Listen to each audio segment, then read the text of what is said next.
지금부터 2018학년도 정기 KU키스트 융합대학원 입학식 및 특별강연을 시작하도록 하겠습니다. 안녕하십니까. 오늘 입학식 및 특별강연 행사 사회를 맡게 된 KU키스트 융합대학원의 행정실에 근무하는 김남용입니다.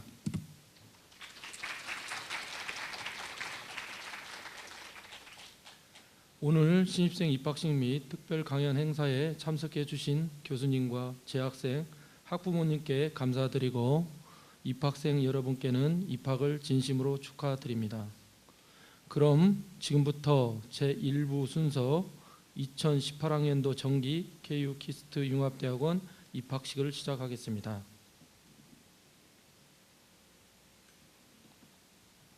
식순에 따라서 국민의례가 있겠습니다. 모두 단상에 있는 국기를 향해 일어나 주시기 바랍니다.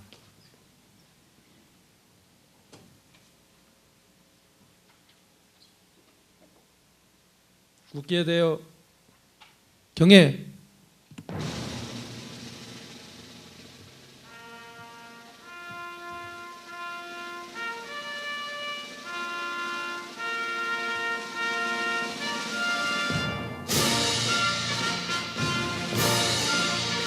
나는 자랑스러운 태극기 앞에 자유롭고 정의로운 대한민국의 무궁한 영광을 위하여 충성을 다할 것을 굳게 다짐합니다.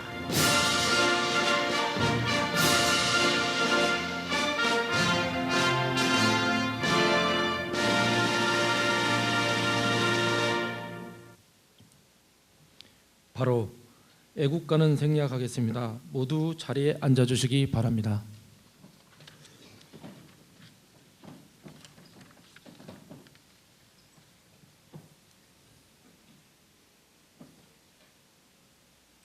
다음은 오늘 이 자리에 참석하신 교수님들을 소개해 드리겠습니다. 한 분 한 분 소개될 때마다 따뜻한 환영의 박수 부탁드립니다.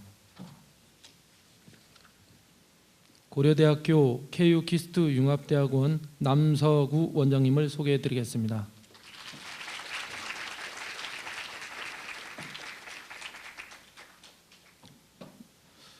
본 대학원 안동준 부원장님은 해외 출장으로 오늘 참석하지 못했습니다. 구종민 교수님 참석하셨습니다. 구현철 교수님 참석하셨습니다. 권익창 교수님 참석하셨습니다. 김광명 교수님 참석하셨습니다. 김동희 교수님 참석하셨습니다. 김세웅 교수님 참석하셨습니다. 김수현 교수님 참석하셨습니다. 김인산 교수님 참석하셨습니다. 남산 교수님 참석하셨습니다.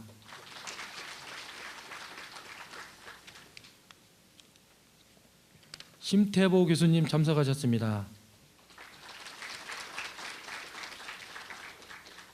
이철호 교수님 참석하셨습니다. 임동건 교수님 참석하셨습니다. 황석원 교수님 참석하셨습니다. 마지막으로 권영환 연구교수님 참석하셨습니다. 이상으로 교수님 소개를 마치겠습니다.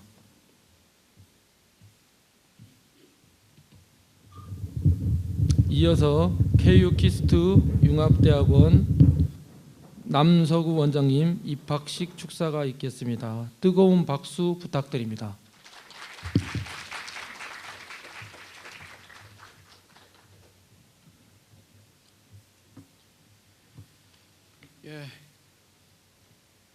먼저 오늘 입학하는 29명 학생들 축하드립니다. 그리고 학생들 축하하기 위해서 오신 우리 부모님들, 그리고 학생들, 그리고 또 앞에 계신 교수님들 감사드립니다. 여러분 29분 보니까 지금 어디 앉아 계세요? 앞에 앉아 계신 분들이세요? 야, 이쪽 부분이 빛이 막 나는 것 같은데, 하여간 여러분 저 오늘 이 자리에 있기까지 여러분들이 도와주실 텐데 그런 분들께 감사하는 마음 잊지 않고 이렇게 대학원 생활을 시작했으면 좋겠고요. 여러분 오리엔테이션 시간에 제가 여러분과 함께 있으면서 뭐 이 얘기 저 얘기 했는데 기억나실지 모르겠습니다. 여러분들이 앞으로 하게 될 일은 모두 좋은 일들이고 그 일을 하면 좋은 연구가 될 것입니다.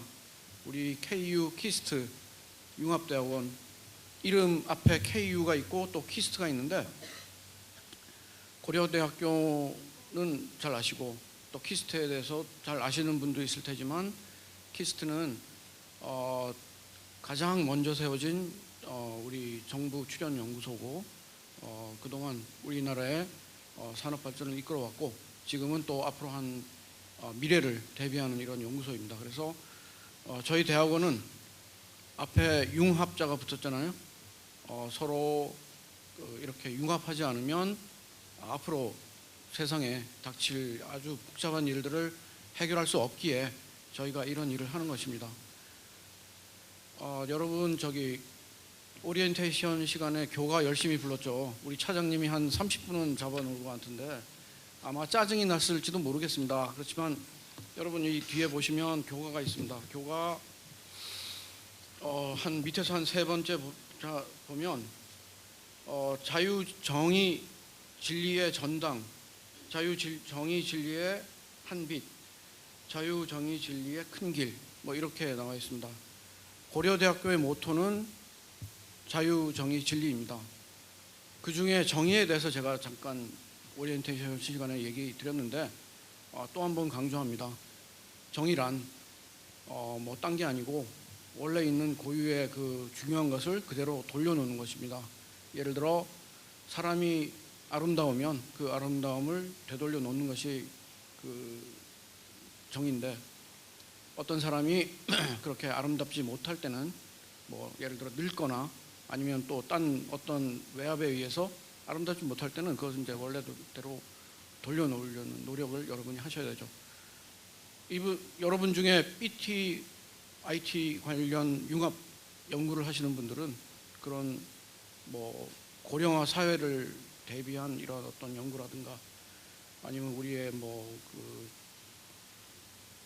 헬스케어 그러니까 우리 저 건강을 쉽게 체크하는 뭐 이런 연구도 하실 겁니다. 그것이 다 그런 정의를 위한 일들임을 명심하시고 그 다음에 또 어떤 분들은 뭐 에너지를 어떻게든 절약해서 잡아내려고 또 에너지를 새로 이제 만들려고 이렇게 하시는 분들이 있는데 그것은 지구를 살리는 위한 그러니까 사람뿐만이 아니고 지구를 원래대의 아름다운 모습으로 살리기 위한 이런 노력을 하는 겁니다. 그래서 사람을 살리는 일, 지구를 살리는 일 이런 좋은 일을 하시는데 여러분이 우리 융합대학원에 오셔서 그런 일을 융합적으로 하시는 겁니다. 잘 오셨고요. 앞으로 여러분들이 그런 우리 고려대학교의 이런 자유, 정의, 진리 특히 이제 우리 정의를 이루는 일들을 하시기 바랍니다. 자, 키스트는 모토가 뭐냐면 과학 기술 발전을 통한 행복한 삶의 추구입니다. 예, 행복이라는 것은 뭐 여러 가지 뭐 여러분 나름대로 적혀 있겠지만 여러분들이 과연 나는 어떻게 행복한가 이거를 이제 잘 생각해 보시기 바랍니다. 여러분들 여기 보시면 학생들이 한 마디씩 남긴 게 있습니다. 제가 뭐 이거를 다 저거 하고 싶은데 다 소개시켜 드리고 싶은데 몇 사람 것만 한 페이지 한 사람 것만 제가 읽어보겠습니다. 윤다영 학생, 나를 위한 공부 아닌 남을 위한 공부를 하자. 예. 그 다음에 당현식 학생, 차세대 반도체 소자에 대한 나의 목표와 신념은 견고하다. 나의 가치를 향해 끊임없이 연구할 것이다. 그 다음번에 보면 이호성 학생, 하루하루 최선을 다하자. 그 다음 장 조혜인 학생, 웃음 없는 하루는 낭비하는 하루다. 그 다음에 석사과정으로 넘어가서 김진선 학생, 천리자존 하늘의 뜻에 따라 자신을 존중하며 살자. 자, 마지막 페이지에 한정희 학생 후회 없는 삶을 살자. 자, 여러분들의 그런 포부를 모두 이렇게 적었는데 그런 포부대로 이루어지기 바라고 저희 그 교수님들과 저와 그 다음에 또 우리 여기 계신 교직원 여러분들은 여러분들의 꿈을 이루는데 협조를 하겠습니다. 다시 한번 축하드리고 제 입학식 축사는 이걸로 가름하겠습니다. 감사합니다. 네, 원장님의 소중한 말씀 감사드립니다. 다음은 신입생 소개 및 CD 입학 앨범 증정하는 시간을 갖도록 하겠습니다. 이번 2018학년도 정기에 입학한 학생은 석사과정 9명, 석박사 통합과정 19명, 박사과정 1명으로 총 29명입니다. 이 학생들에게 남서구 원장님께서 신입생 CD 앨범과 USB를 증정하겠습니다. 신입생 학생 한 명 한 명 영상으로 소개해 드리겠습니다. 순서는 가나다 순입니다. 소개되는 학생은 단상으로 나와서 원장님으로부터 CD 입학 앨범과 USB를 받으시기 바랍니다. 그럼 신입생 소개를 시작하겠습니다. 석박사 통합과정 곽정환 학생 단상으로 올라와 주시기 바랍니다.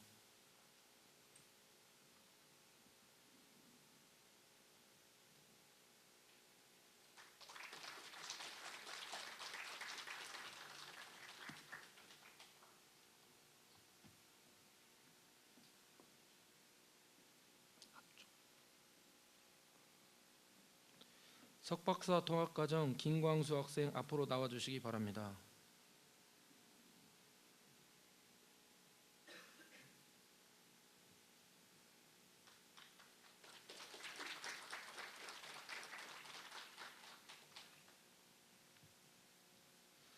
석박사 통합과정 김무혁 학생 앞으로 나와 주시기 바랍니다.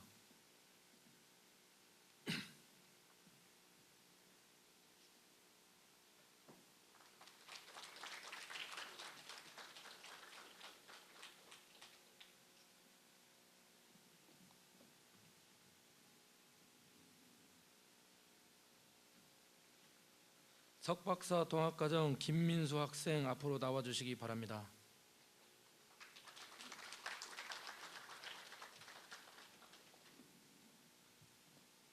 석박사 통합과정 김성빈 학생 앞으로 나와 주시기 바랍니다.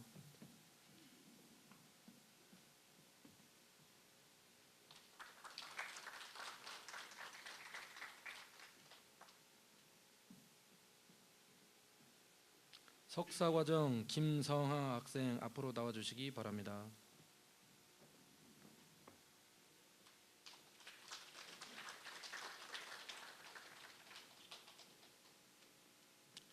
석사과정 김성은 학생 앞으로 나와 주시기 바랍니다.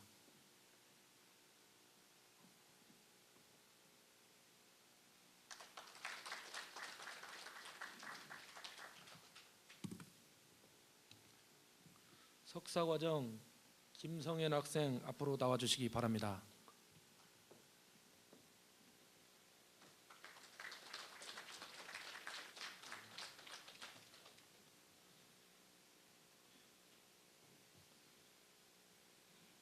석사과정 김양원 학생 앞으로 나와 주시기 바랍니다.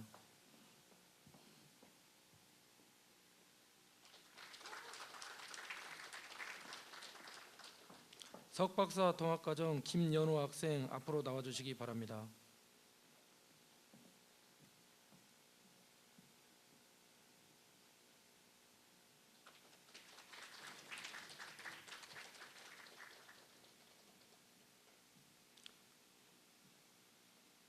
석박사 통합과정 김용훈 학생 앞으로 나와 주시기 바랍니다.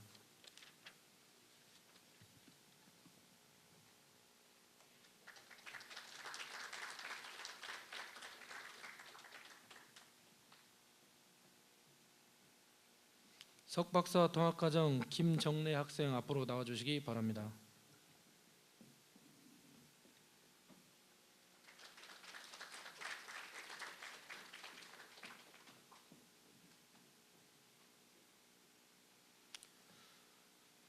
석사과정 김신산 학생 앞으로 나와주시기 바랍니다.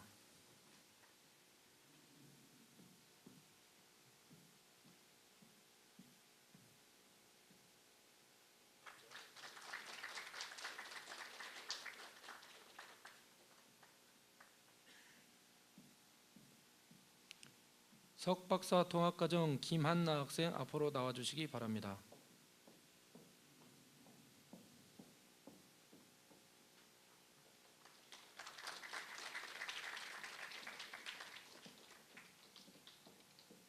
석박사 통합과정 당현식 학생 앞으로 나와주시기 바랍니다.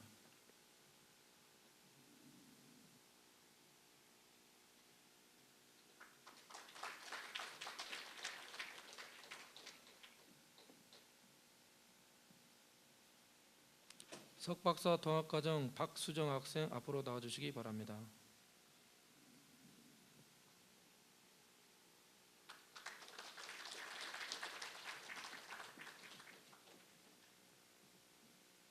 석사과정 신수인 학생 앞으로 나와주시기 바랍니다.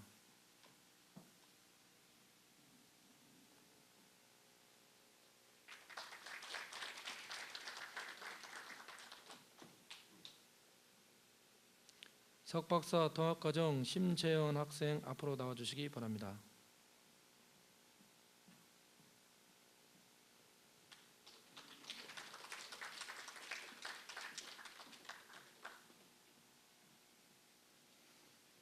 박사과정 윤다현 학생 앞으로 나와주시기 바랍니다.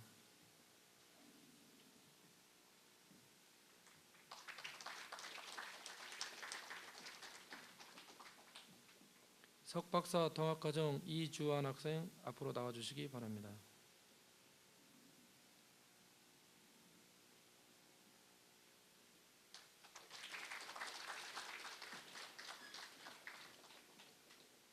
석박사 통합과정 이지혜 학생 앞으로 나와주시기 바랍니다.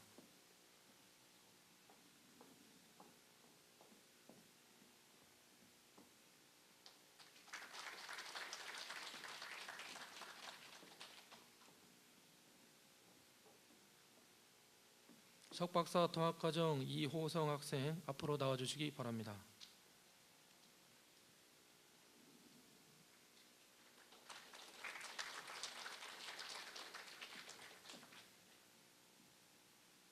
석사과정 정진묵 학생 앞으로 나와주시기 바랍니다.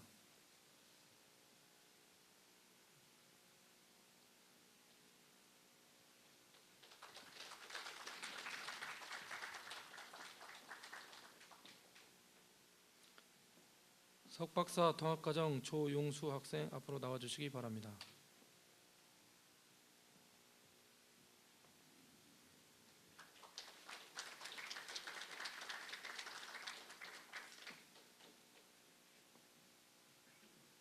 석박사 통합과정 조혜인 학생 앞으로 나와주시기 바랍니다.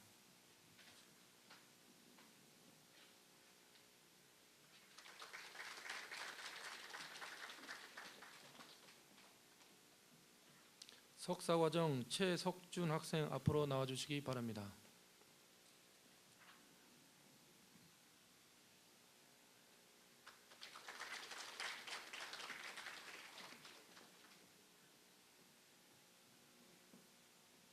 석박사 통합과정 최재훈 학생 앞으로 나와주시기 바랍니다.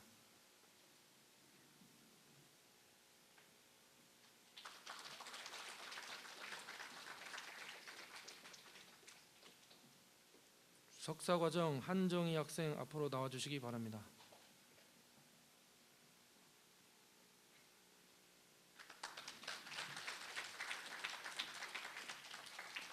마지막 석박사 통합과정 현자영 학생 앞으로 나와주시기 바랍니다.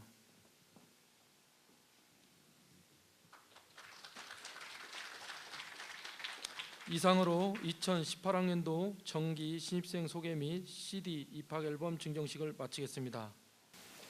이어서 답례로 석박사 통합과정 입학한 당영식 학생이 2018학년도 정기 신입생을 대표하여 인사를 드리도록 하겠습니다.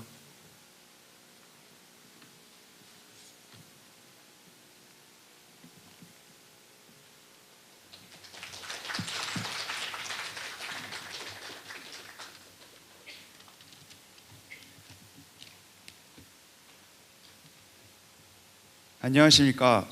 저는 2018년도 정기 KU 키스트 석박사 통합으로 신입생으로 입학한 신입생 대표 당현식이라고 합니다.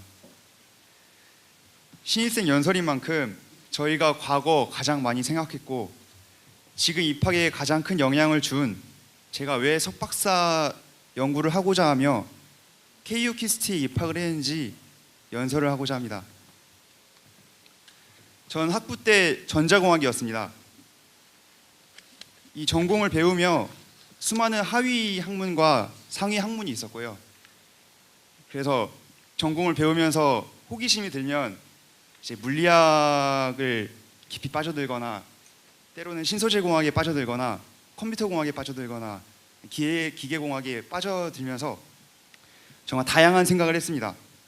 정말 다양한 학문적 가능성을 보았고 말도 안 되는 아이디어도 많이 내었고 이렇게 학문의 바다에서 자유롭게 유영을 했던 시기였던 것 같습니다. 혹자는 학부 과정이 이제 공학의 역사를 배우는 과정이라고 말합니다. 이 말처럼 저도 즐거이 공학의 역사를 이렇게 배우고 있었는데요. 그러던 찰나 갑자기 졸업이라는 시기가 찾아왔습니다. 갑자기 졸업을 하게 되니까 친구들은 이제 취업을 한다고 하는 친구도 있었고 공기업이나 공무원을 준비한다고 하는 친구도 있었고 창업을 한다는 친구도 있었습니다. 하지만 저는 아직 쌓은 지식으로 제가 뭔가 어떤 것을 창조해내지 못했고 학문적으로 아직 인류에 도움이 되지 못했고 제가 배웠던 공학의 역사에 제가 어떤 일을 해서 추가하지 못했다는 것이 많이 아쉬웠습니다. 따라서 저는 이 공학의 역사의 한 줄을 더 긋고 싶어서 석박사 연구에 도전하게 되었던 것 같습니다. 저의 경우에서는 이제 인류가 발견한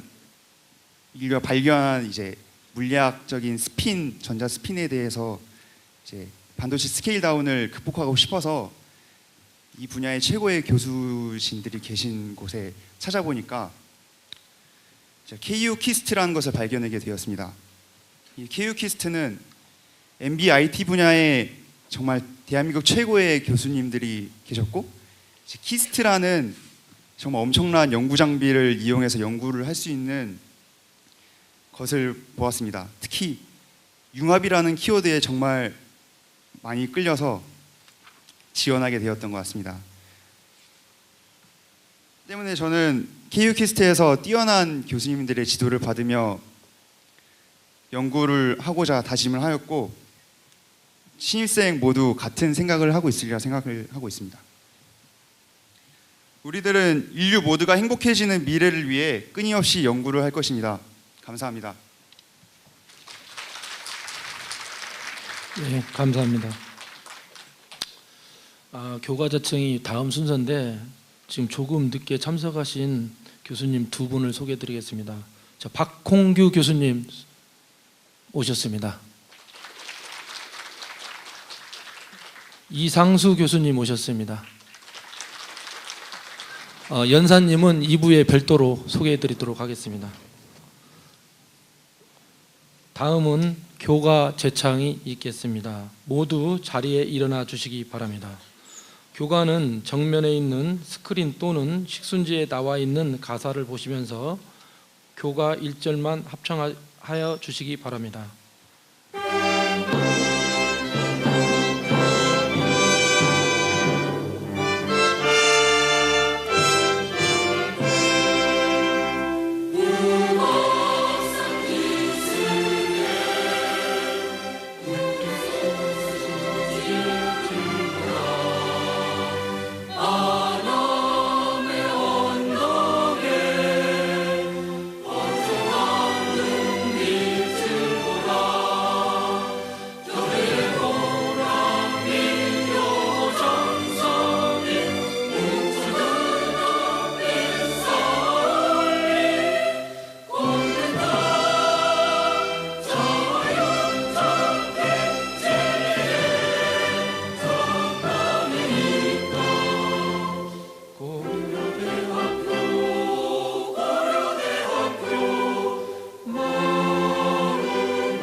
자리에 앉아주시기 바랍니다.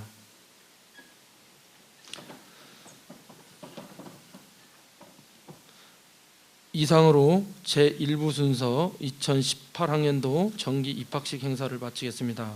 우리 대학원에서 새롭게 출발하는 신입생들의 입학을 축하하는 의미의 큰 박수 부탁드립니다.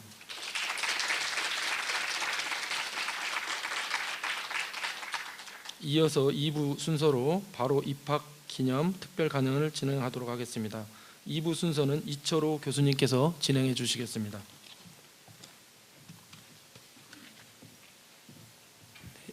안녕하세요. 융합대학원의 이철호입니다.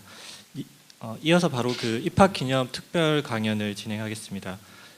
오늘은 저희 대학원에서는 아주 뜻깊은 분을 모셨는데요. 키스트 부원장님으로 계신 윤석진 박사님을 모셨습니다. 양력을 간단하게 소개를 드리면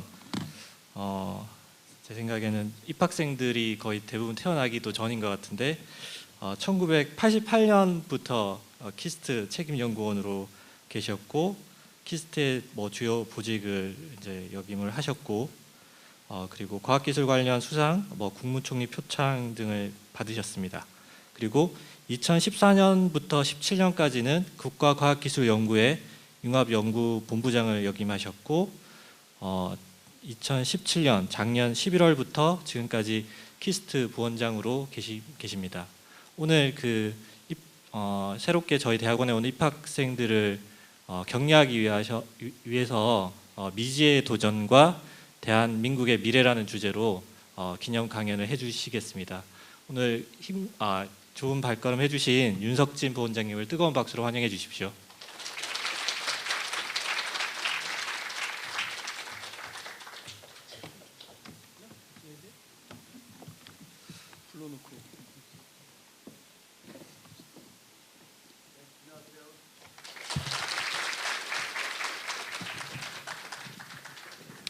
네, 방금 소개받은 키스트 부원장 윤석진입니다. 엉겹결에 특강 수락을 했는데 꽤 전에 원장님께서 말씀을 하셨던 것 같아요. 그래서 한참 먼 일이라 생각하고 일단 승낙을 했는데 그냥 시간이 막 끝도 없이 지나가더라고요. 그래서 하여튼 제가 고민을 많이 했어요. 주제가 어떤 주제로 여러분들에게 말씀을 드려야 하나 하는 고민을 많이 했는데 제가 생각할 때는 여러분들은 이제 연구자로서의 첫 발을 내딛는 그런 시작이잖아요. 그래서 여러분들에게 조금 우리나라의 미래를 짊어지고 갈 그런 동량으로서 갖춰야 될 그런 마음 자세를 좀 해주고 싶다라고 했는데 준비가 좀 완벽하게 안 된 것 같아요. 근데 제목만 너무 걸쭉하게 돼 있어갖고 상당히 걱정이 드네요. 그래서 제가 오늘은 하여튼 미지의 도전에 따라서 대한민국의 미래가 달려있다라는 측면에서 제가 제목을 붙인 거고요. 그래서 크게 이 컨텐츠는 네 파트로 제가 말씀을 드릴 거예요. 대한민국이 지금까지 어떻게 해왔는가를 좀 보여줄 거고요. 두 번째 파트에서는 전 세계 사회가 지금 아주 극도로 지금 변하고 있잖아요. 하루 아침 인터넷이든지 이런 걸 잘 못 보면 따라가지 못할 정도로 많이 변화하고 있습니다. 그걸 제가 좀 말씀드릴 거고 세 번째 파트에서는 과학기술의 역할이 오늘날 우리나라를 포함해서 전 세계가 어떻게 과학기술이 역할을 해왔는지 하는 거하고 마지막으로는 이제 예를 들면 여러분들이 짊어지고 가야 될 과학기술의 미래, 이제 대한민국을 제가 얘기를 해보려고 합니다. 사실 저는 깜짝 놀랐어요. 제가 여러분들 태어나기 전에 키스트에 들어왔다는 얘기를 듣고 저는 생각을 못했어요. 여러분들도 똑같이 그럴 줄 알았는데 사실 제가 88년도에 키스트에 입사할 때는 30살 가까이 먹어서 들어간 거거든요. 네, 20대 후반, 그죠? 그러니까 올해가 이제 제가 한갑이 됐어요. 그래서 그렇구나. 벌써 이렇게 나이를 먹었구나 하는 생각이 드네요. 자, 내 첫 장 좀 밝아서 좀 그런데 이 첫 장은 우리나라의 그 6.25 동란의 이 끝에 찍혀진 사진이에요. 진짜로 철저하게 우리나라가 망가졌잖아요. 이때 인천 상륙작전, 아마 여러분들 6.25도 잘 이게 교육도 잘 안 받으셨기 때문에 잘 모를 수도 있어요. 잘 아시나요? 아시죠? 네. 사실 이 메가더가 인천 상륙작전을 감행했던 나이가 70살이에요. 70살. 70세 때 6.25 동란에 유엔군 사령관으로 참여를 한 거예요.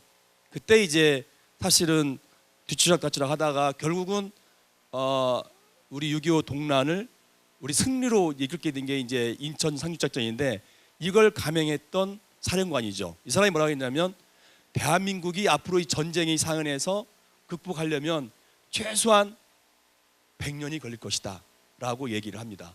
그런데 어때요? 지금 이 60년대의 서울과 이 해운대 요 앞 사진이에요. 그 50년, 한 55년, 57년 지났을 때에 지금 야경을 보여주고 있는 거예요. 이 60년대가 우리 1인당 국민소득이 60불 정도 했다고 그래요. 60불, 100불. 통계는 100불, 그죠? 근데 작년 연말에 3만 불 가까이 됐죠. 그죠? 이럴 정도로 뭔가 전쟁의 상태에서 100년이 걸린다고 했는데, 우리는 50년 만에, 지금 이제 67년이지만 사실은 50년 만에 2만 불을 넘었죠. 그죠? 이게 이제 한강의 기적이라고 얘기를 하는 겁니다. 한강의 기적은 사실은 독일의 라인강의 기적에 대별을 해서 세계 사람들이 얘기를 하는 거예요. 그러니까 독일의 라인강의 기적은 2차 세계대전의 패전국인 서독이 있죠. 서독, 그죠? 서독이 패전했는데 갑자기 몇십 년 만에 경제 대국이 되는 걸 보고 라인강의 기적이라고 얘기를 합니다. 서독, 지금 통독이 되기 전, 그죠? 근데 그거에 걸맞게 대한민국이 6.25 동란에서 50년 만에 1인당 국민소득이 2만 불을 넘는 그런 개가를 올렸죠. 이걸 소위 세계 사람들이 얘기하는 한강의 기적이라고 얘기를 하는 거예요. 자, 거기에는 뭐 어떤 일들이 있느냐 하면은, 여러분 아시다시피 이 대한민국, 소위 남한에는 보존 자원이 거의 없어요. 북한에는 무산탄광이 있고 여러 가지 자원이 많습니다. 많이 있지만 우리 남한에는 거의 석탄을 제외하고 그거는 거의 없죠. 그러면 2만 불이 될 때까지의, 물론 우리나라의 국민의 근면성도 있었지만 이 과학기술의 힘이 컸다는 거죠. 과학기술이 아니었으면 우리나라가 오늘날 이렇게까지 왔었다 하는 것은 뭐 반론의 여지가 없어요. 뭐 정부, 국회의원들까지, 일반 국민들까지도 그건 인정을 하는 거죠. 자, 그걸 보면 예를 들면 R&D 투자에 의해서 뭐 이공계 석박사 수도, 지금 뭐 여러분들 또 이제 박사들을 하실 거니까 이렇게 기하급수가 늘어난, 결국은 우리나라가 오늘날 이와 같이 1인당 국민소득이 뭐 약 3만 불째가 가 있는 거죠. 근데 이제 여기 이제 변곡점이 두 개가 있죠.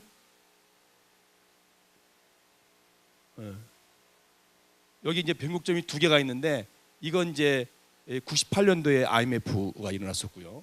이건 2008년도에 세계 경제 위기 의해서 일어난 겁니다. 사실은 우리나라가 과학기술을 근간으로 한 그 수출을 중심으로 하는 거기 때문에 세계 경제에 굉장히 민감하게 작용을 하는 거죠. 자, 그러면 R&D가 과연 이렇게 말씀을 드렸는데, 이 R&D가 어떻게 돼 있는지 한번 들어볼 필요가 있어요. 키스트가, 여러분들이 지금 KU 키스트라고 하는 그 대학원에 입학을 하셨는데, 키스트가 처음 설립 당시에 66년도에 설립됐거든요. 근데 그때 당시에 과학기술이라고 하는 것은 거의 없었죠. 그리고 키스트가 설립됐을 때 미국의 자리를 잡고 있는 과학자들한테 설득을 해서 약 18명이 키스트에 합류를 하게 됩니다. 사실 그때부터 이제 과학기술의 R&D가 시작이 된 거예요. 다 그때는 안정된 직장, 뭐랄까 연봉 다 뿌리치고 대한민국을 살리겠다는 애국심으로 온 거예요. 그죠? 그렇게 와서 시작을 했고요. 그 다음에 이제 광복 70년, 이게 45년이니까 2015년도에 70년 맞이해서 70대의 그 성과, 과학기술 성과를 우리가 뽑아냈죠. 그때 이제 우리 출연연, 키스트를 중심으로 한 출연연이 70개 중에서 18개의 그 연구 성과, 그러니까 이 과학기술 성과가 나와 있고요. 키스트가 몇 개겠어요? 여기에서 7개에 해당입니다. 7개. 예. 근데 이제 문제는 키스트가 7개까지 나왔는데 그게 다 1970년, 80년대에 이루어진 하나의 성과들. 최근에는 나오지 않고 있는 거죠. 근데 그건 뭐 여러 가지 뭐 요인을 볼 수가 있어요. 키스트가 그만큼 많이 이렇게 됐느냐 하는 거하고, 또는 키스트가 뿌려놓은 여러 출연연이 16개가 있고요. 또 키스트와 같이 동반해서 과학기술 R&D의 능력이 배양된 곳이 많이 있잖아요. 그죠? 그런 곳에서 다 나와 있기 때문에 사실은 지금은 경쟁의 시대죠. 어려운 시대예요. 그리고 이 출연연이 이 세계 최초의 CDMA 상용화, 이건 애트리에서 한 겁니다. 이래서 사실은 여러분들이 대한민국이 IT 강국이 된 거예요. 네. 이 시작으로. 그 다음에 이제 스마트 원자로 수출. 그 다음 여기 보면 콜마 베네치가 2016년에 그 1천억 원대 M&A를 합니다. 이것은 원자력 연구원에서 나온 화장품 기술이었어요. 화장품 기술. 그걸로 1천억 원대 M&A를 통해서 이 코스닥 지수가 500에서 머물던 것이 600으로 넘어가는 하나의 계기를 만들어놨죠. 그래서 키스트가 이제 설립 50년을 맞이해서 과연 얼마만큼의 경제적 기여를 했는지를 평가하기 위해서 아마 그 경제학회인가 거기에서 조사를 해보니까 약 595조 원이라는 경제적 효과를 냈다. 이건 아마 한 500배 정도의 투입 대비 아웃풋이 약 한 500배 정도가 된다고 그러고요. 애트리는 이제 그 기간이 작기 때문에 한 20년 작죠. 약 한 170조 정도가 된다라는 그런 게 나와 있습니다. 자, 이런 것들이 이제 그냥 뭐 과학 기술이 그냥 된 게 아니에요. 사실 정부는 이거에 대한 인프라를 충분히 투자를 했죠. 사실은 여러분들 과학기술부, 지금 과학기술정보통신부라고 하죠. 그 과학기술정보통신부가 왜 생겼냐면 키스트가 66년도에 설립이 되니까 67년도에 과학기술처로 생겼습니다. 그때 키스트를 지원하기 위해서 만든 게 정부 부처예요. 네, 이렇게 해가지고 지금 그 키스트, 그다음에 70년대에 이제 키스트에서 분사해 나온 그 연구원들이 대덕으로 내려가면서 세계에서 유일하게 아주 그 뭐 대덕 컴플렉스, 대덕 연구단지가 만들어졌고요. 그 다음에 이제 그 포스텍, 지스트, 유니스트, 지금 내가 보니까 2013년도에 KU 키스트가 설립이 된 거죠. 사실 이러한 노력들이 결국은 오늘날 이와 같은 그 과학기술의 성과가 나오지 않았나. 이 밑에는 여러분들 쭉 지금 제가 대표적으로 좀 내세울 만한 걸 본 거예요. 제가 58년도에 태어났는데요. 사실 제가 어렸을 때는 그 보릿고개가 많았어요. 근데 70년대에 통일벼가 나왔어요. 통일벼. 여러분 통일벼 모를 거예요. 이 통일벼 때문에 우리가 배고픔에서 헤어난 그런 거 있거든요. 이 아주 그 대박이었죠, 이게. 통일벼. 그다음에 자동차가 처음 생기기 시작했고, 이런 걸 제가 재미있게 쭉 보는데, 저는 또 앞에 계신 교수님 몇 분들은 이와 같이 아주 과학기술 시작 때부터 지금까지 한 30년, 40년을 다 맛보고 있는 사람들이에요. 여러분들은 이미 이제 만들어진 데서 하기 때문에 굉장히 경쟁이 치열한 그런 데서 살고 있다고도 볼 수 있겠죠. 이건 이제 출연의 역할을 제가 얘기한 거고, 밑에 아까 70대 성과 중에서 우리가 얘기하는 그 18개 출연료에서 나온 성과들을 제가 날 열거해봤고요. 그러면 여러분들이 이제 그 키스트라는 곳에서 물론 이제 고대에서 강의도 듣고 여러 가지 하지만 결국은 여러분들 연구는 키스트에서 하시니까 키스트를 위시한 출연료의 역할이 뭐였냐? 뭐 아시다시피 처음에 과학기술 기반 구축을 했죠. 그 다음에 국산화를 먼저 했어요. 국산화.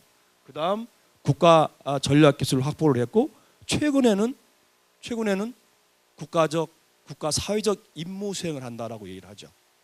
그러니까 민간 기업이나 이런 데서 하지 못하는 그런 연구들을 하겠다 해서 치매 또는 차세대 뭐 성장 동력 뭐 스핀이든지 여러 가지가 들을 수 있겠죠.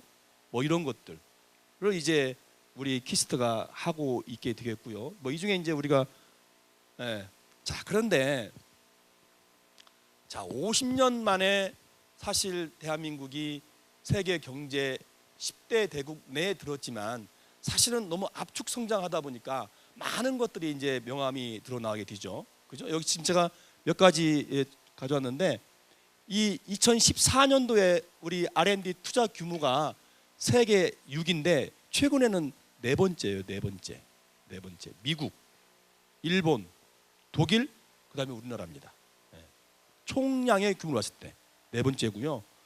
총 연구 개발 인력이 세계 6인데 이건 어떻게 보냐면 학부 대학을 졸업하고 연구직에 근무하거나 또한 그와 동등한 거기에 있는 저 연구 인력을 얘기하는데 이건 한 약 45만 명입니다. 45만 명 정도. 그래서 한 세계 6위가 되고요. SCI 논문 세계 10위. 지금 한 6만 개? 뭐 그 정도 되는 것 같아요. 그다음에 뭐 특허에 관련된 세계 4위. 그런데 이제 이쪽을 보게 되면 질적인 면을 보게 되면 약간 좀 문제가 있죠. 근데 이건 이제 여러분들한테 맡겨진 숙제야. 하시는 거죠? 여기 문제가 있는 게 뭐냐면 R&D 대비 기술 수입 중이 세계 26위, 세계 15위, 1.5로에서 떨어진다 그러지. 기술 사업화가 43위. 그죠? 대개 단수 내에 들어 있는 양적인 지표에 비해서 질적인 지표는 대개 15위 이내에 뒤쳐졌다는 거죠. 한 가지 비견해로 SCI 논문 사이테이션을 보게 되면 스위스가 1등입니다. 한 SCI 논문에 10점 한 얼마가 나와요. 근데 우리나라는 어쩌냐면 한 5.4 얼마가 나옵니다. 그럼 세계 평균은 한 5.39라고 그래요. 5.39. 한 편당 그 사이테이션 인용 지수가. 그래서 우리나라가 약 43이다. 뭐 이런 지표를 가져왔는데 그건 이제 뭐 사실은 여러분들한테 맡겼다는 얘기는 여기 저를 포함한 많은 그 연구자들은 진짜 국산화 기술 차기해서 참 많은 일들을 해왔어요. 근데 사실은 여러분들은 이제 질적 연구를 해달라는 얘기를 하는 거예요. 근데 요즘에 여러분들 참 문제 심각하죠. 이 갈등의 시대, 그죠? 이게 2015년도 행정연구에서 나온 건데 이 사회적 갈등이 10년 전에 비해서 약 비용이 3.7배나 증가한다. 그래서 소위 금수저, 은수저 뭐 이런 얘기가 나오잖아요. 동수, 흑수저, 그죠? 이건 사실 참 어떻게 보면 비극이죠. 오늘날 여러분들이 이제 안고 있는 그런 문제들인데 다음 페이지도 보면 너무 비참하잖아요. 헬조선. 헬이라는 지옥이라는 저 단어에다가 조선이라는 얘기가 합성어 돼서 헬조선이란 말이에요. 왜 그런 줄 아세요? 이 조선은 신분사회예요. 신분사회. 그죠? 계층이 딱 나눠져 있는 거죠. 지금 오늘날이 아까 금수저, 은수저, 뭐 동수저, 흑수저와 같이 이 젊은이들한테는 딱 고착되어 간다라는 얘기를 하고 있는 거예요. 사실 이거 어떻게 보면 참 뭐 우리들이 뭐 잘못한 것도 있겠지만 우리가 극복해 나갈 이제 하나의 그 문제들이 되겠죠. 자, 이와 같이 이제 우리나라가 지금 이렇게 지금 상황을 제가 얘기를 하는 거고, 자, 세계적으로 볼 때는 지금 뭐 어떠냐 보면 그 과거 100년 동안, 그러니까 지금까지 100년 동안 이 여러 가지 지표들을 보게 되면 인구는 1910년에 17억에서 2016년 100년 지나면 약 75억 정도가 되죠. 75억. 그죠? 75억. 그다음에 물 사용량이 9배 늘어났고 CO2 에미션이 13배 늘어났고 그다음에 경제 성장이 14배, 그다음에 생산성이 약 40배 정도 늘어나는 이와 같은 관목할 만하게 세계가 아주 급변하고 있죠. 특히 이제 이쪽은 그러면 세계 하나의 큰 이슈가 뭐냐면 에너지는 에너지, 그죠? 여러분들은 이제 이런 것들을 보면 내가 어느 쪽 연구를 해야 된다는 것도 시사하는 바가 있을 거예요. 여기 보면 지금 이거 뭐 녹색이라고 하죠? 512 지금 이렇게 이 정도 차지하고 있고, 그 다음은 가스, 이 석탄, 뉴클리어, 뭐 하이드로, 뭐 리뉴어블, 이죠? 이게 재생 에너지의 몫이 점점점 커지고 있다. 여기 보면 이제 나오고 있잖아요, 그죠? 재생 에너지의 그런 그 점유율이 점점 높아지고 있다. 그래서 여러분들 지금 막 에너지 하베스팅이고 막 많이 하잖아요, 그죠? 뭐 이런 것들이 이제 한 추세가 되겠고요. 이거 굉장히 심각한 얘기가 될 수 있죠. 그러니까 고령화 사회, 이게 2050년에 되면 10명 중에 4명은 65세 이상이 된다는 얘기예요. 이 얘기는 뭔 얘기냐면 10명의 젊은 사람들이 4명을 먹여 살려야 된다는 얘기예요. 우리 때는 형제들이 많아서, 젊은 사람들이 많아서 3명, 4명이 뭐 부모님 먹여 살렸는데, 이제는 여러분들 이제 10명이 4명을 먹여 살린다는 거죠. 이게 심각한 얘기죠. 자, 우리가 고령화 사회 그러면 65세 이상의 인구가 7%까지를 고령화 사회라고 그래요. 그다음에 14%까지를 고령 사회랍니다. 고령 사회. 자, 우리나라는 작년 8월 달에 14%가 넘었어요. 일본에 거의 버금가게 따라가고 있죠. 그래서 2050년에 가면 약 한 반 정도가 65세 이상이다. 또 특히나 엊그저께 신문 나왔죠. 출산율이 얼마? 1.05. 2명이 1명 낳는 거예요. 그러면 생각을 해보세요. 인구가 점점점 줄어들겠죠. 그래서 저는 요새 젊은 사람들 만나면 결혼해라. 그리고 2 이상 낳아라. 2 이상 낳아야 돼요. 1명 낳으면 안 돼, 이젠. 2 이상 낳아야 돼요. 자, 이제 이게 과학기술의 이 성장 속도가 어떠냐를 제가 보여주는 건데, 대개 어떤 한 창제물이 나와가지고 그 점유율을 안정적으로 했다라고 볼 때 50%예요. 50%의 점유율이 있다 그러면 이의 창제물은 안정적으로 성장을 하고 있고 지속될 것이다 이러는데, 이거 보세요. 이 전기는 50% 점유하는데 52년이 걸렸어요. 52년. 전화기는 76년. 이거 옛날 저 어렸을 때는 뭐 백색 전화 해가지고 이거 엄청나게 비쌌습니다.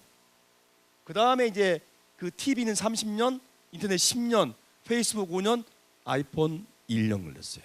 1년. 이거 앞으로 어떤 뭐랄까 뉴 아이템이 나오면 점점점 빨라지고 페이드아웃 빨리 될 거예요. 그러니까 이 얘기는 뭐냐면, 사실 제가 IT 쪽 연구를 하고 있는데 IT 쪽 연구원사 하면 되게 힘들어요. 그래서 하다 보면 없어져 버리잖아요, 이제. 그죠? 네. 이렇게 급속도로 세상은 변화하고 있다라고 얘기를 할 수 있겠고, 기술의 저 트렌드도 바뀌고 있잖아요. 과거 몇 년 전까지만 해도 글로벌 메가 트렌드 해가지고 식량 자원 인구였어요. 제가 한 5년 전만 해도 강의자를 갖고 있으면 이 글로벌 메가 트렌드가 식량 자원 인구니까 이쪽에 연구를 해라라고 얘기했는데, 지금은 어떠냐? 바뀌어가고 있잖아요, 그죠? 네, 제가 한 작년부터 이게 바꿨는데, 고령화, 에너지 환경, 도시화 문제예요. 여기 도시화 문제 잠깐 여기 보면요, 그 세계적으로는 약 한 61%죠. 61%가 이미 도시에 살고 있어요. 도시에. 여기 보면 그 아시아하고 아프리카가 조금 55%, 54% 있는데, 이 서구는 거의 더 많죠. 그러니까 점점점 도시로 몰려듭니다. 네. 자꾸 시골은 이제 저 인구가 별로 없고요. 자, 다가올 미래는 이렇게 타임지에 이렇게 보면 다 나와 있어요. 예를 들면 그 여기 이제 AI, 저 자율주행 자동차, 알츠하이머, 치매죠. 우리도 치매 참 심각하잖아요. 치매, 뭐 버추얼 리얼리티, 뭐 가상현실, 이렇게 쭉 이렇게 나와 있어요. 여러분들 이런 것들에 너무 뭐 민감해서도 안 되겠지만 적어도 트렌드는 봐야 된다. 그래서 내가 과학기술의 이제 그 역할을 좀 보게 되면요, 이 Y축은 이 국제화와 복잡도와 여러 가지 융합도를 얘기한 거고요. 이렇게 농경 사회가 약 7,000년까지 지속이 됐고, 산업 사회가 250년 동안 지속됐고, 정부 사회가 50년. 지금은 누가 얘기해도 융합의 시대라고 얘기를 하죠. 근데 이미 융합의 시대는 또 지나가고 있어요. 또 지나가고 있고, 이제는 우리가 어떻게 보면 연구 방식은 융합일지 모르지만 사실은 이제 다시 또 R&D 영역은 또 디바이디드 분야로 또 들어간다고 얘기를 해요. 이와 같이 그 수두로 변하고 있다라는 걸 말씀을 드리는 거고, 자, 그러면 이 융합은 제가 이제 융합연구본부장, 전 융합을 저 이론적으로 공부한 것도 없고요. 그냥 강의 몇 번 듣고 책 몇 권 읽어봤어요.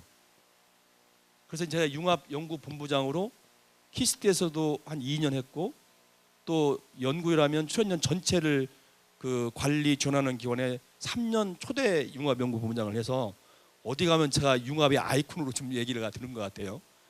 보면 이 융합이라는 얘기는 오늘날 나와지는 게 아니에요. 사실은 이 설화 속에 다 우리 조상들의 설화 속에 다 들어있는 거예요.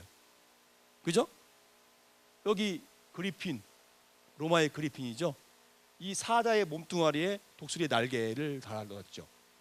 그 다음에 머메이드, 이건 인조인간, 자인조인간, 스핑스, 해태, 드래곤.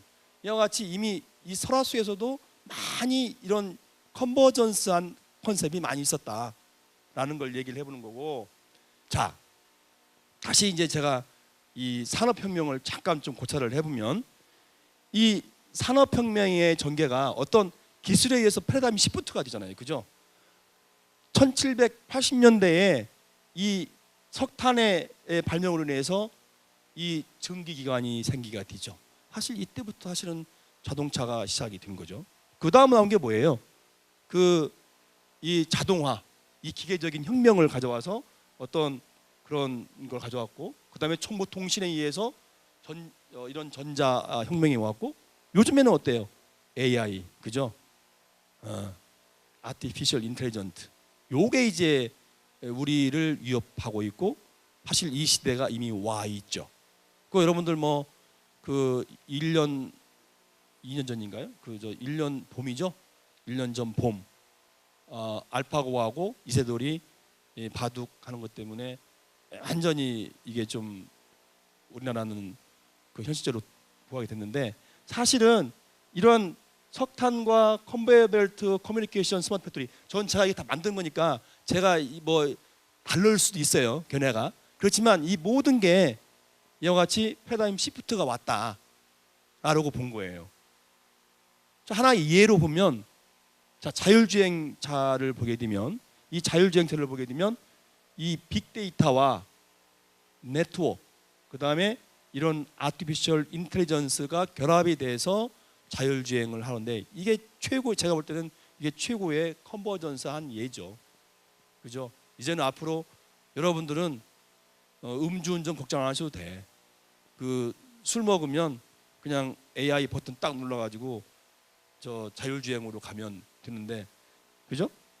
이게 이제 저 자율주행 차가 요만한 그 기술들이 다 융합이 돼 있어요. 하나의 대표적인 예로 볼 수 있죠. 네. 자, 그러면 제가 이제 그 융합에 대한 효과를 보게 되면, 사실은 이쪽 보세요.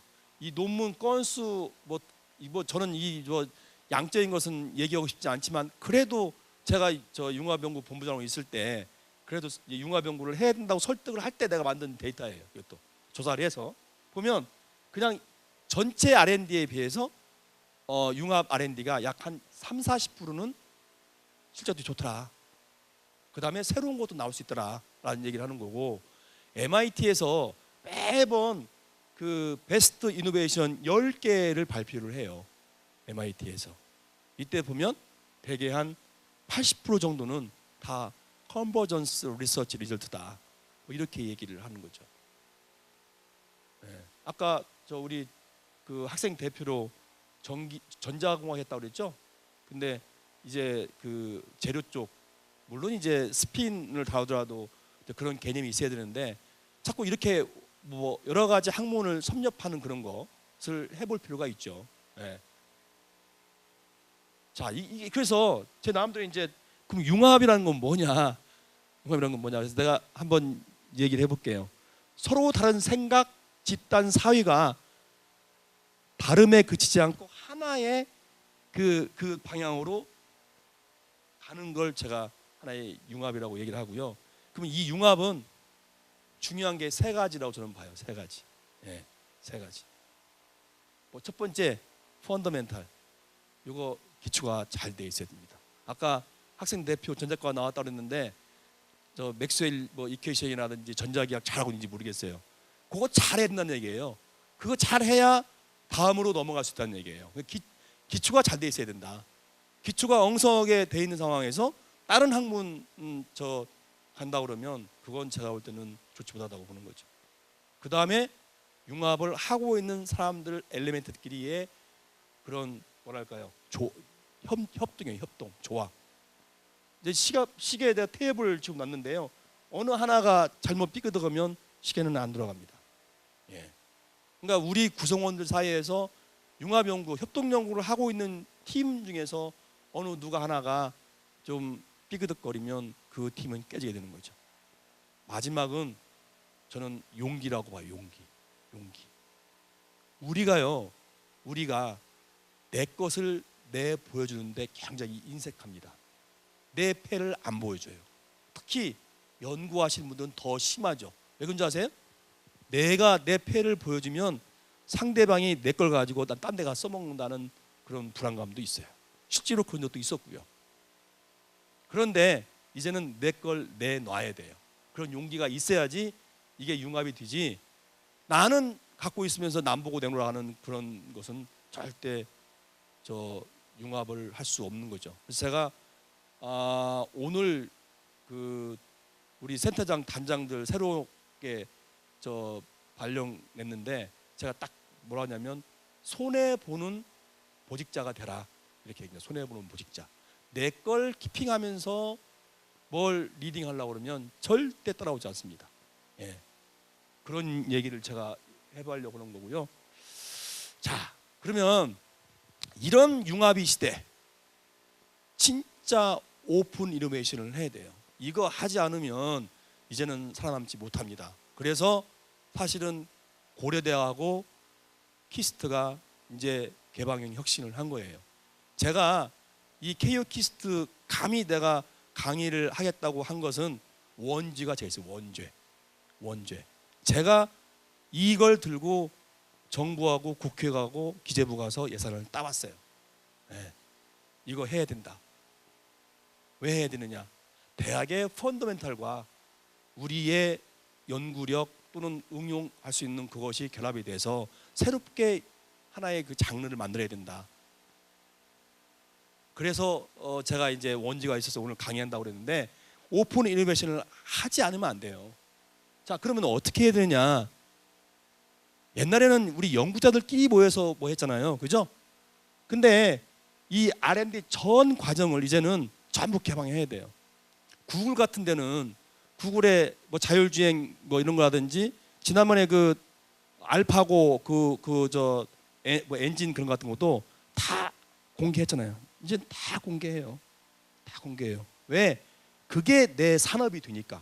그러니까 내가 특허 있다고 내가 키핑하고 내가 지키고 있다고 해서 그건 잘 된 게 아니라는 얘기지. 어떻게 보면 내 걸 내놔야 내가 하고 있는 R&D 파트에서 부흥이 일어나면 나도 덕을 본다는 거죠. 아니 예를 들면 그죠? 그래서 여기 보면 사용자와 연구자와 모든 사람들이 같이 이제는 한 테이블에 있어야 된다.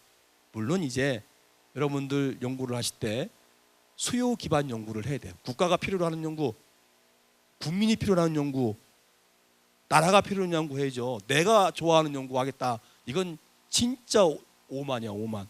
많은 사람들이 있어요. 내가 좋아하는 연구 하는데 왜 건들어? 지금은 이제 그런 시대가 아닙니다.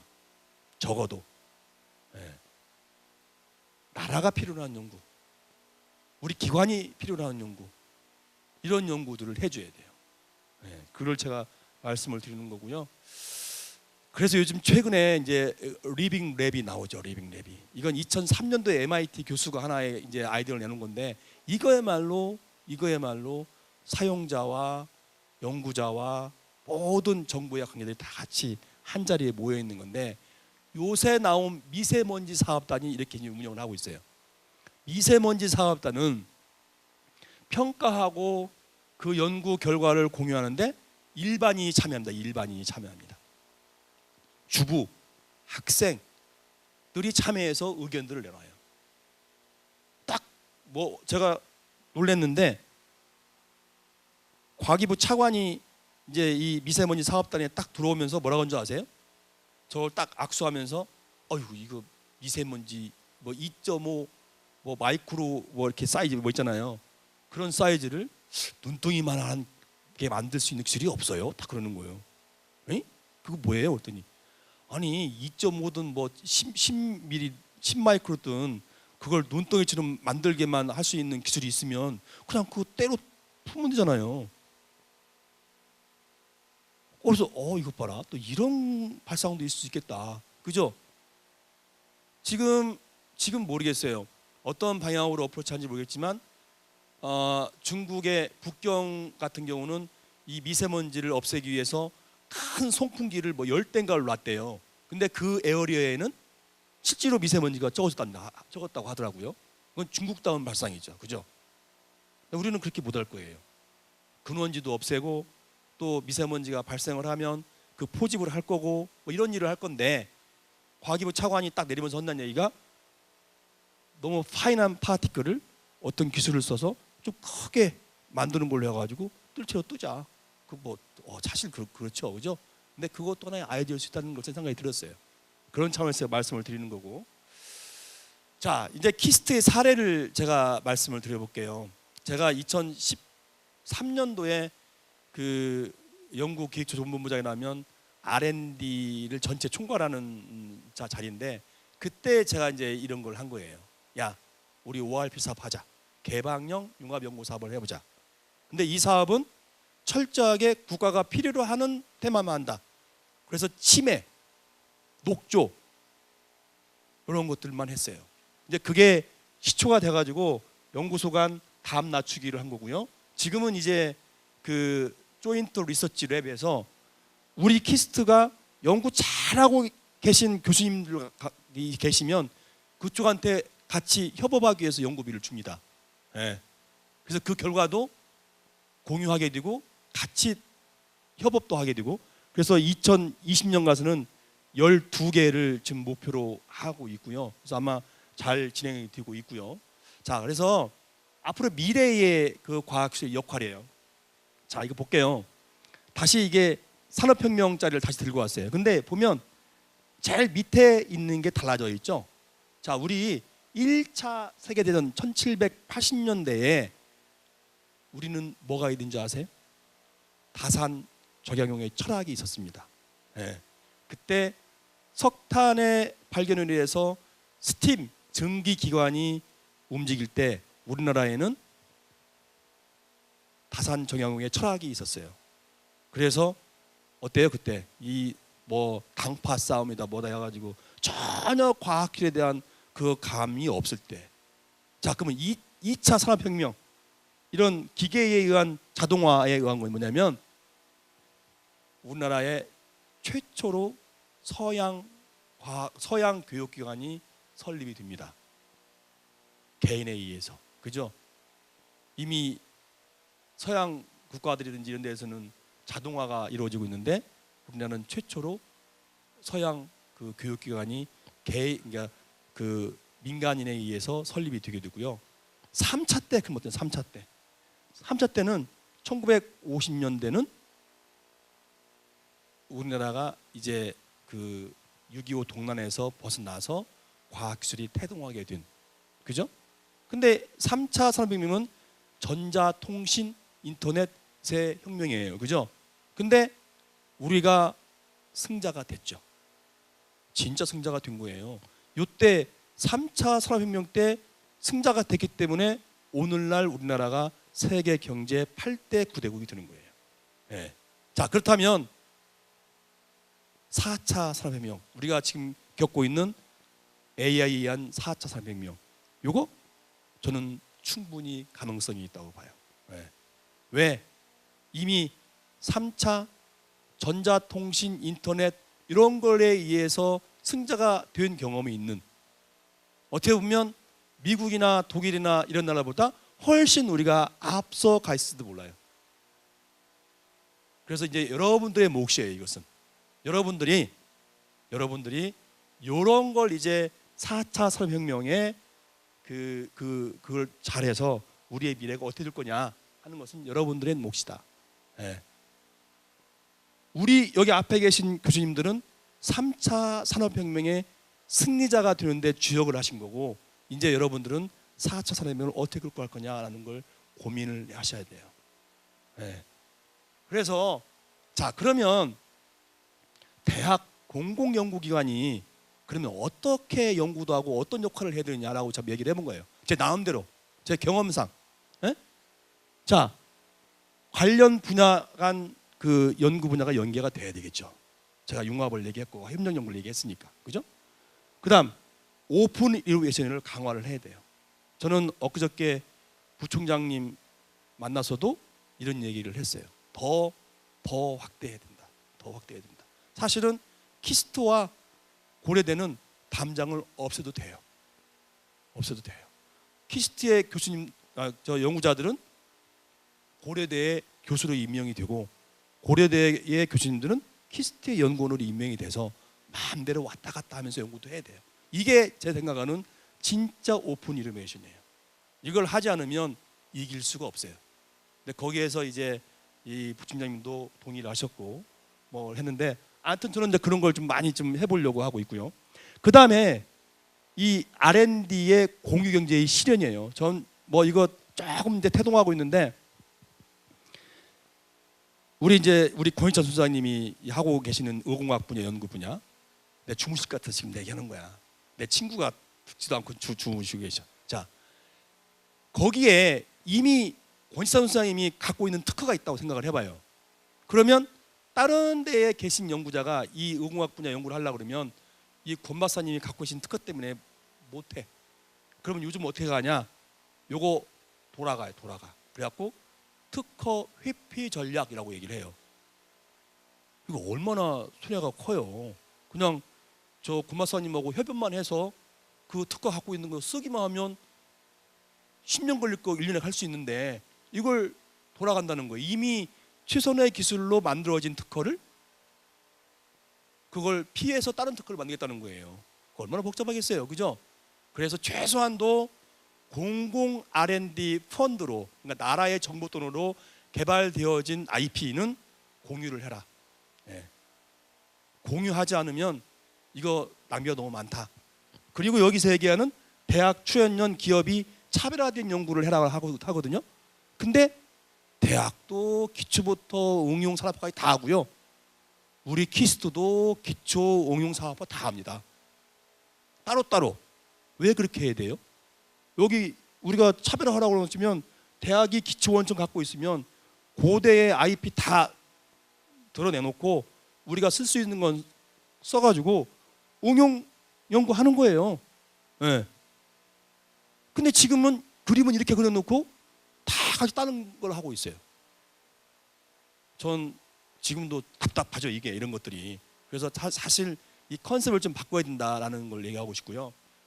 자, 그러면 좀 세계 미국을 좀 중심으로 해서 우리는 어떤 연구를 해야 되는지 한번 볼 필요가 있어요.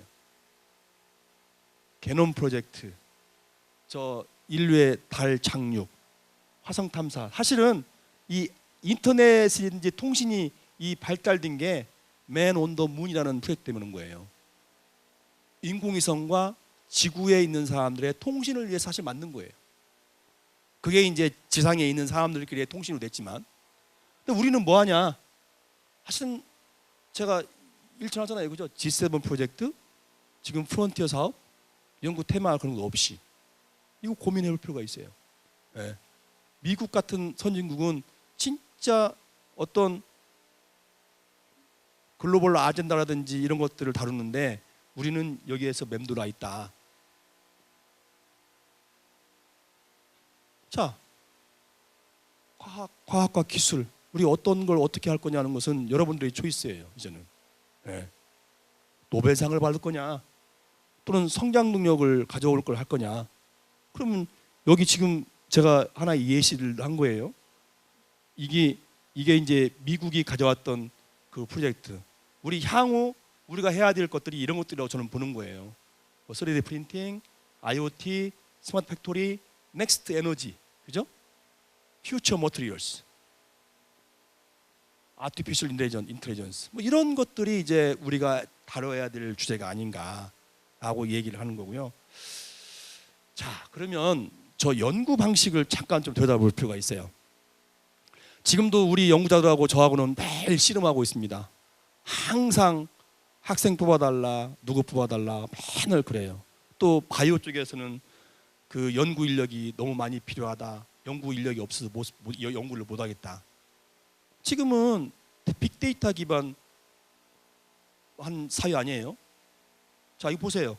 신약 개발을 이제 한 예를 들어보면, 여기 우리 심태호 박사님도 계시고, 또 우리 저 미세먼지 하는 사람도 보면 이 계산과학이 들어가지 않으면 다 트라이얼 앤 에러 방식이죠. 한번 해보고 안 되면 또 딴 데로 가요. 헌팅 방식, 그죠? 이거 이제는 하지 말아야 돼요.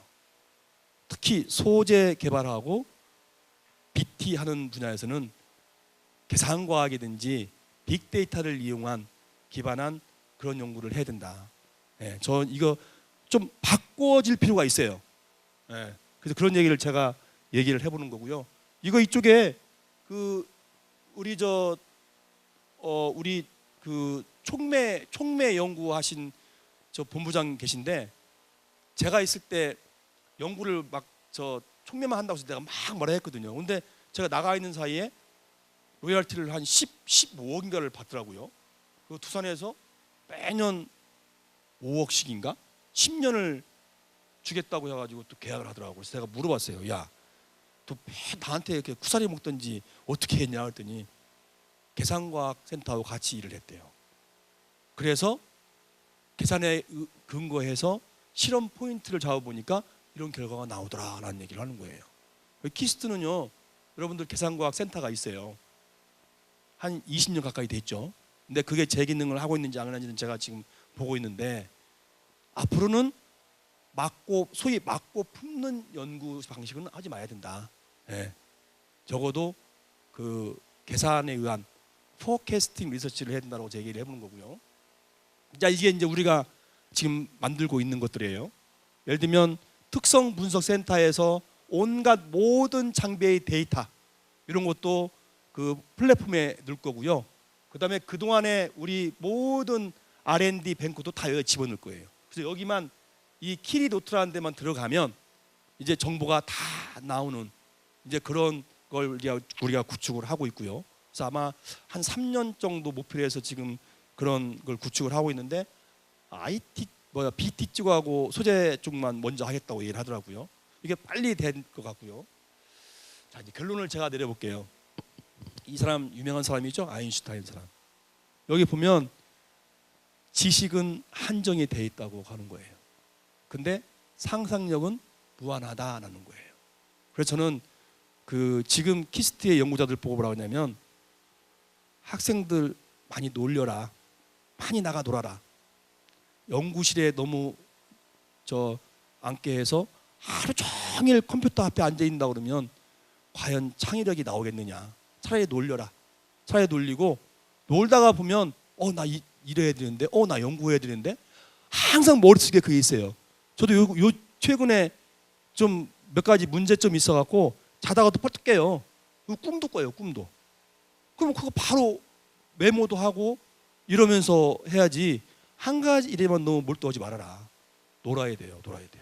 그래서 이 상상력을 어떻게 많이 발현시키는 거냐 하는 게 이제 여러분들이 이제 앞으로의 그 우수한 연구자. 옛날에 저희 연구는 뭐냐면요, 소위 선진국 페이퍼 갖다가 놓고 그걸 공부를 열심히 해요. 그래서 그걸 기초로 해가지고 실험 방식을 쫙 세워요. 세운 다음에 제가 했던 방식이에요. 그래도 저도 소위 성공한 하나의 연구자인데 쫙 뽑아놓고 그걸 카피 실험을 해요. 그거 한 달, 두 달 합니다. 안 나와요. 그거 따라 하려면 안 나와요. 그래서 지금은 내가 뭐라고 하냐면 그냥 참고용이다. 참고용이고, 아, 쟤는 그렇게 했네, 나는 어떻게 한번 해볼까, 이렇게 돼야지. 아, 제가 했으니까 나도 한번 해본다. 그건 이제 뭐예요? 카피 앤 어드밴스드 방식이죠. 여러분들 그 연구하시면 안 돼. 왜? 이미 우리나라는 세계적인 그 과학기술 강국에 올라와 있는데 창의적 연구를 해달라는 거예요. 그걸 제가 부탁드린 거고, 사실 이건 이제 이 빛의 그 가시 광량 보면은 이 비저블 스펙트럼은 어때요? 10조, 그러니까 이 나머지 이게 보이는 데는 다 그냥 뭐 지식이라고 보는 거고, 안 보이는 분은 저는 이미지네이션으로 보는 거예요. 예. 그 이미지네이션이 약 100조 정도가 크다라고 제가 얘기를 드려보는 거니까 여러분들 상상력을 충분히 펴라라고 얘기를 하는 거고요. 한 가지 예를 들어볼게요. 이게요, 뭔지 아세요, 여러분들? 이 점들을 다 연결해 보면 뭔지 아세요?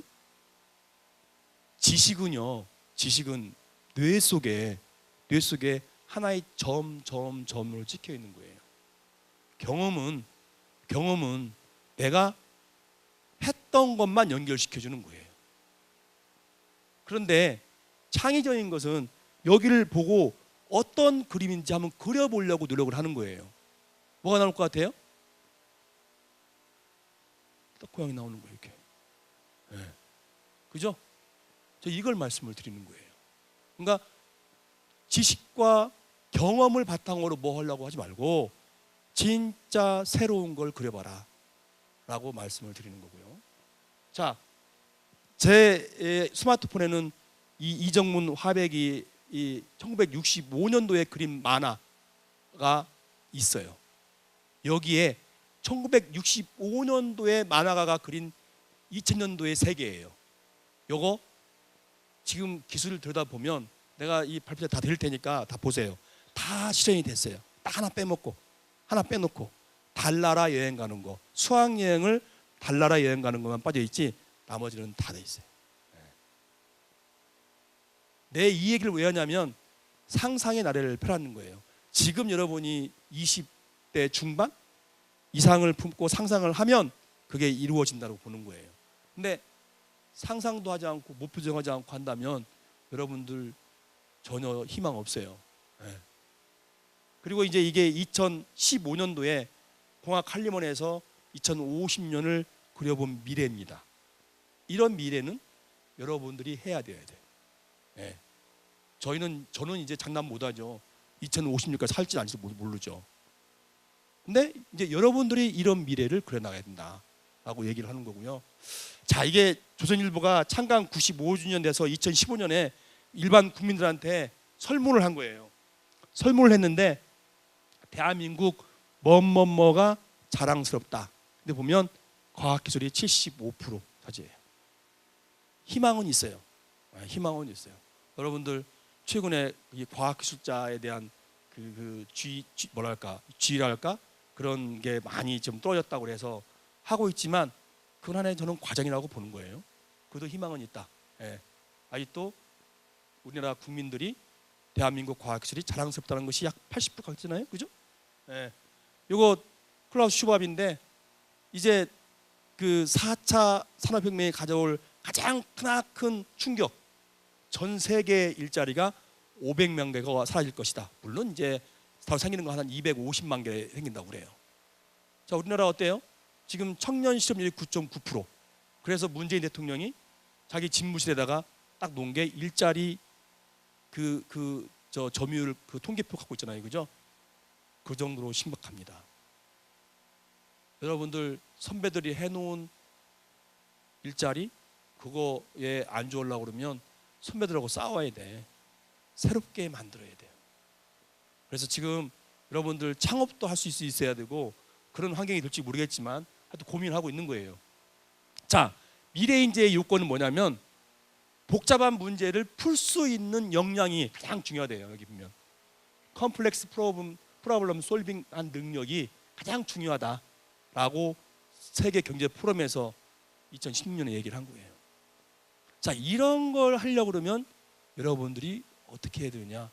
논문, 연구. 제 아들내미도 있는데요. 책을 안 읽어요. 책을. 저보다도 안 읽어요. 독서 많이 하셔야 돼요. 네.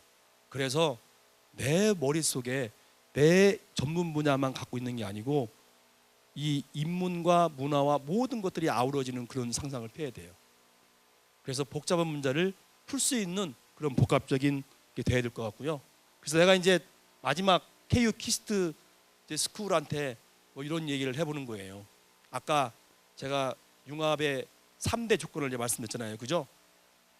창의력, 컨버전스, 커리지. 이 세 가지. 여러분들 이거 명심하고 꼭 이렇게 그 연구를 하신다면 절대로 실패한 연구자가 안 될 거예요. 아마 5년, 10년 후에 이런 정신 가지고 여러분들이 하시고 난다면 아, 그때 입학식 때 나 태어나기 전에도 저 키스트 오신 분 그분이 한 얘기가 들을 겁니다. 꼭 이렇게 해달라고 제가 부탁을 드리고요. 2010년도 이 타임즈는요 매년 올해의 인물이라고 딱 해요. 이게 2010년도에 스티브 잡스가 나왔고요. 그 다음 해에 저 그 페이스북 창업자 마크 그 주커버그 26살짜리. 다음은 벼 있어요. 이게 이제 여러분들이 아까 원장님 앞에서 그 이저 뭐 할 때 보니까 사진이 있던데 그 사진이 일로 옮겨가야죠. 네. 그렇죠? 여러분들이 이제는 120살 산대요. 120살. 120 산다 그러면 지금 20대 중반은 어때요? 6분의 1밖에 안 됐잖아요. 6분의 1. 네. 이제 시작이에요. 이제 시작. 그래서 이제 마지막 제가 제일 좋아하는 두 명의 그 미래하고 철학자 있는데요. 엘빈 토플러, The best way to predict the future is to create. 그러니까 미래는 내가 만드는 것이라는 거야. 내가 만드는 것이다. 미래는 수동적으로 다가오는 미래를 바라지 말고 내가 만들어라 하는 겁니다. 네. 여러분들 KU 키스트 선택하셨잖아요. 그죠? 밀쳐 온 거 아니에요. 내가 만든 거예요. 그 다음에 이 변화라는 것은 그 삶을 피하는 게 아니라 같이 동화되는 것이다. 그러니까 변화에 순응해라는 뜻이에요. 독야청청 나홀로 이 길을 간다라고 한다면 물론 100명 중에 한두 명은 앞으로 가면 뒤로도 가야죠. 그죠? 그럴 용기도 있어야죠. 그렇지만 변화에 순응해야 된다. 이 두 가지 제가 마지막 말씀을 드리고 제 강연을 마칠까 합니다. 고맙습니다.